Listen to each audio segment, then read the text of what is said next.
একদিন রাত গভীরে একাকী স্বামীর সাথে নবীর সাথে হযরত আয়েশা রাদিয়াল্লাহু তাআলা আনহা বলেন, ইয়া রাসূলুল্লাহ, আপনি আমার জন্য একটা খাস, আমি যেতে এখানে একা, আপনিও আমার সাথে শুধু একাই আছেন, আমার জন্য একটা খাস দোয়া করে দেন।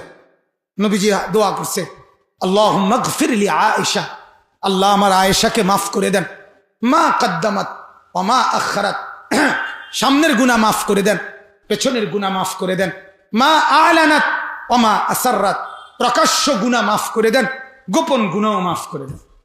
হযরত আয়েশা রাদিয়াল্লাহু তাআলা আনহা খুশিতে আটখান যে মাশাআল্লাহ, কি দোয়াটা করলো রে, সামনের গুনাহ মাফ, পেছনের গুনাহ মাফ করে দেন, প্রকাশ্য গুনাহ মাফ করে দেন, গোপন গুনাহ মাফ করে দেন। আল্লাহ আগে কি কথা বলেন না, আর থাকে কি? হযরত আয়েশা হাদিসে লিখছে, হযরত আয়েশা রাদিয়াল্লাহু তাআলা আনহা তিনি খুশিতে আল্লাহর নবীর কোলের উপরে মাথা রাইখা একবারে শুয়ে লাইছে। স্বামী তো আল্লাহর নবী বলেন, আয়েশা এত খুশি হলা কেন, এমন করতেছো কেন? বলতেছে, ইয়া রাসূলুল্লাহ, কসম খোদার, আজই আমার মনে হইতেছে আমি আপনার খাস একটা দোয়া পাইছি, যে দোয়া কেউ পায় নাই। আল্লাহর নবী সাল্লাল্লাহু আলাইহি ওয়াসাল্লাম, মেরে মোহতারাম, শুনতেছেন আপনারা?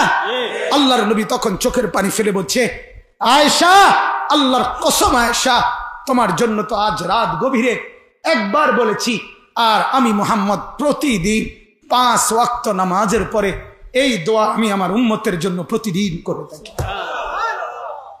এমন যিনি, তিনি মুহাম্মদুর রাসূলুল্লাহ সাল্লাল্লাহু, ওনার জন্য আপনি দুরূদ শরীফ পড়বেন, ওনার জন্য আপনি দুরূদ শরীফ পড়বেন। আপনার জিলাফি দিতে হবে, আপনার বিরিয়ানি দিতে হবে, নাইলে আপনি পড়তেন না। মেরে মোহতারাম, এটা ইনসাফ হইতে পারে না, ইনসাফ হইতে পারে, এটা ইনসাফ হইতে পারে না। হ্যাঁ, এটা বিবেক হইতে পারে না। রাসূলুল্লাহ সাল্লাল্লাহু আলাইহি ওয়াসাল্লাম যেদিন দুনিয়া থেকে বিদায় নিবে, সেদিন জিবরাইল বলছে, ইয়া রাসূলুল্লাহ সাল্লাল্লাহু আলাইহি ওয়াসাল্লাম যাবেন? মালাকুল মউত দাঁড়িয়ে আছে। আল্লাহর নবী সাল্লাল্লাহু আলাইহি ওয়াসাল্লাম বললেন, আল্লাহকে জিজ্ঞেস করো, যেতে আমার আপত্তি নাই, কিন্তু আমি তো যাব চলে দুনিয়া থেকে, আমার উম্মতের সাথে কি আচরণ করবে? জিবরাইল আয়েশা জানাইছে, ইয়া রাসূলুল্লাহ, আল্লাহ তাআলা বলছে, ও বন্ধু, আপনি থাকাকালীন আপনার উম্মতের জন্য আপনি দোয়া করছেন, আপনার উম্মতকে একসাথে আযাব দিয়া আমি আল্লাহ ধ্বংস করি নাই, আমি এখন আবার ওয়াদা দিচ্ছি, আপনি চলে আসেন বন্ধু, আমি ওয়াদা দিচ্ছি আপনার উম্মত আপনারে ছাড়া, আপনার অবর্তমানেও যদি নিজে নিজেও দোয়া করে, গুনাহ মাফ চায়, তবু আমি তারে আযাব দেব না। ওমা কানা আল্লাহু মুআযযিবাহুম ওয়া হুম ইস্তাগফিরুন, দেব না আযাব।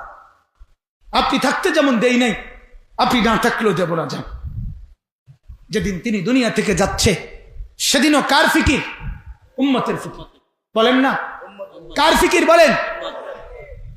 কবর থেকে নবী সাল্লাল্লাহু আলাইহি সাল্লাম, হাদিসে আছে, যেদিন আল্লাহ নবী সাল্লাল্লাহু আলাইহি সাল্লাম ইসরাফিলের দ্বিতীয় ফু দিলে হাসরের মাঠে উঠার জন্য দাঁড়াবেন, প্রথম নবী দাঁড়াবে, হযরত জিবরাইল ডাক দিবে, ইয়া রাসূলুল্লাহ, হাসরের মাঠের বিচারের জন্য সবাইকে দাঁড়াইতে আপনি উদ্বোধন করেন, আপনি কবর থেকে, রওজায়ে আতহার থেকে আপনি প্রথম ওঠেন। আল্লাহ নবী সাল্লাল্লাহু আলাইহি সাল্লাম, হাদিসে আছে, 4 ফেরেশতা সামনে থাকবে, জিবরাইল, মিকাইল, ইসরাফিল, আজরাইল।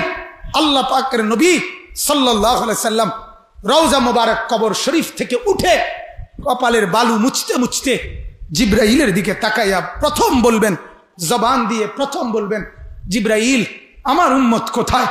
ওরা আমাকে নিতে আসে নাই, নাকি আমি যেতে যেতে আমার উম্মত জাহান্নামে গেল কিনা? হযরতে জিবরাইল বলে, ইয়া রাসূলুল্লাহ, এখনো কেউ উঠেই নাই, আপনি গেলে সবাই উঠে। আজ যিনি প্রথম উঠলেন, আজও তিনি উম্মতের কথা বললেন। হায় মুসলমান, মুসলমান, রাসূলুল্লাহ সাল্লাল্লাহু আলাইহি ওয়াসাল্লামের 23 বছরের রক্ত, দান দান শহীদ, পিঠের মধ্যে চালনির মতো পাথরের আঘাতে ঝাঁঝরা হয়ে গেছিলেন। হযরত আয়েশা রাদিয়াল্লাহু তাআলা আনহা একদিন বলছিলেন, ইয়া রাসূলুল্লাহ, আপনার পিঠের মধ্যে ছোট ছোট ছিদ্র কেন? আপনার কি কোনোদিন ছোটবেলায় বসন্তের গোটা হয়েছিল? আল্লাহর নবী বলেন, না আয়েশা, বসন্তের গোটা হবে কেন? আমার পবিত্র দেহে তো মশাও বসে না, মাছিও বসে না। আমার দেহের ঘামও তো মেশক অম্বরের গ্রাম হয়।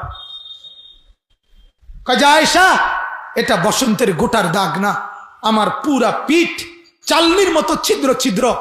তায়েফের ছেলেরা যে আমাকে পাথর মারছে, সেই পাথরের আঘাতের দাগ এগুলো। কি ভাই, আজ নওজোয়ানরা চিনে না আল্লাহর নবীকে। এই নওজোয়ানরা, আমি না বলতে বলতে, চিৎকার করতে করতে আমারও আর জান চলে না।